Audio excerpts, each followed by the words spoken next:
Sir आज ED चौकशीसाठी तुम्ही जाणार आहेत शाळेत? हो नक्कीच समन्स केलेलं आहे, त्यामुळे मला जायला पाहिजे. गेल्या वेळेला पण समन्स होता, परंतु काही कारणास्तव मी बाहेरगावी होतो, त्याच्यामुळे. अरे यार लाईव्ह चालू आहे. हां हो सर. नक्कीच आता मला समन्स आलेला आहे आजच्या तारखेचा, त्यामुळे मी नक्कीच जातो आहे तिकडे. गेल्या वेळेला पण मला समन्स होता, परंतु मी काही कारणास्तव बाहेरगावी असल्याकारणाने मी जाऊ शकलो नाही. त्यामुळे आज जाणार आहे आणि त्यांची जी काही प्रश्न आहेत त्याला मी उत्तर देणार आहे. उमेदवारी जाहीर झाल्यानंतर समन्स पाठवण्यात आला, त्यानंतर पुन्हा 29 तारखेला आणि मग 8 तारखेला मुद्दामून हे टार्गेट केलं जातं आहे असंही तुमच्या नेत्यांकडनं म्हटलं जातं. तुम्हाला वैयक्तिक काय वाटतं? मला असं वाटतं की तुम्ही जो प्रश्न विचारताय त्याच्यामध्येच उत्तर आहे.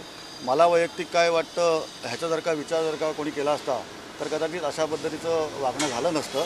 परंतु ठीक आहे, आपणही या सगळ्यामधला चौथा स्तंभ आहात, त्यामुळे आपल्या माध्यमातूनही त्याचं उत्तरं निघाली पाहिजे. अमृत नोनी आर्थो प्लस, ये एक प्रूवन फॉर्मूला है. इसमें मौजूद नोनी फल के गुण और आयुर्वेदिक जड़ी बूटियां शरीर को जरूरी पोषक तत्व देने के साथ साथ हड्डियों और जोड़ों के घिसने, उनमें होने वाले सूजन और दर्द को रोकने में मदद करता है. दर्द मुक्त जीवन के लिए अमृत नोनी आर्थो प्लस. हेच माझं म्हणणं आहे. भैया, राजकारणात सर्व शक्यतांवरती विचार करून काम करायचं असतं. तुम्ही स्वतःची मानसिक तयारी केलेली आहे, तशा पद्धतीने तुमच्या जीवनशैलीमध्ये तुम्ही बदल केले आहेत. काय सांगाल, कसे बदल तुम्ही तुमच्या जीवनशैलीमध्ये केले? जर का काही कारवाई झाली तर त्या अनुषंगाने? मला असं वाटत नाही कारवाई होईल म्हणून, कारण आत्तापर्यंत मी त्यांना कॉपरेट करत आलेलो आहे.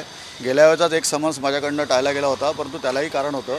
आणि त्यावेळेलासुद्धा मला काही राजकीय माझ्या कमिटमेंट्स आहेत म्हणून मी त्यांच्याकडे 8 आठवड्याचा वेळ मागितला होता, परंतु तो त्यांच्याकडनं देण्यात आला नाही आहे. त्यांनी 12 दिवसातच मला परत बोलवलं, त्याच्यामुळे मी परत जाणार आहे त्या ठिकाणी. लाईफस्टाईलमध्ये काही बदल केले आहेत तुम्ही? लाईफस्टाईलमध्ये जसं बातम्या तसं तुम्ही जमिनीवरती झोपताय, नॉनव्हेज वगैरे केलं, ते जर सांगा काय तयारी, मानसिक तयारी? नाही, लाईफस्टाईलमध्ये जो बदल आहे तो आता मला उमेदवारी जाहीर केल्यामुळे झालेला आहे.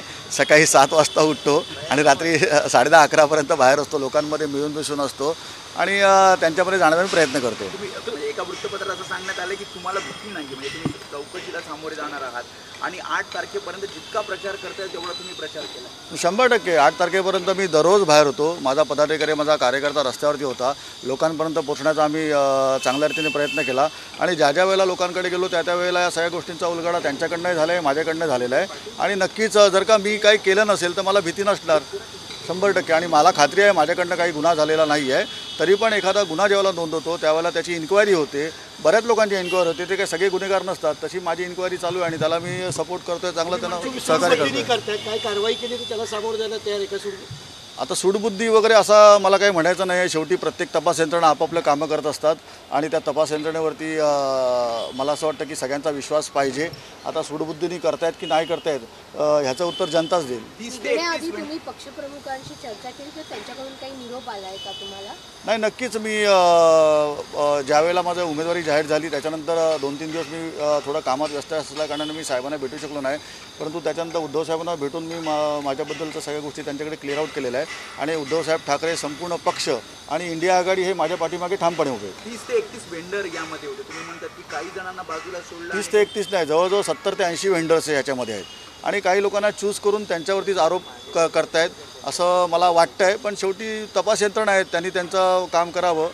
काही जण यामध्ये शिवसेना शिंदे गटात आहेत, त्यामुळे त्यांना मुद्दामून सोडण्यात आलं असंही सांगितलं जातं. बघा कसं आहे की काही जण आहेत किंवा काही जण आहेत ह्याच्यामध्ये मला जायचं नाही आहे.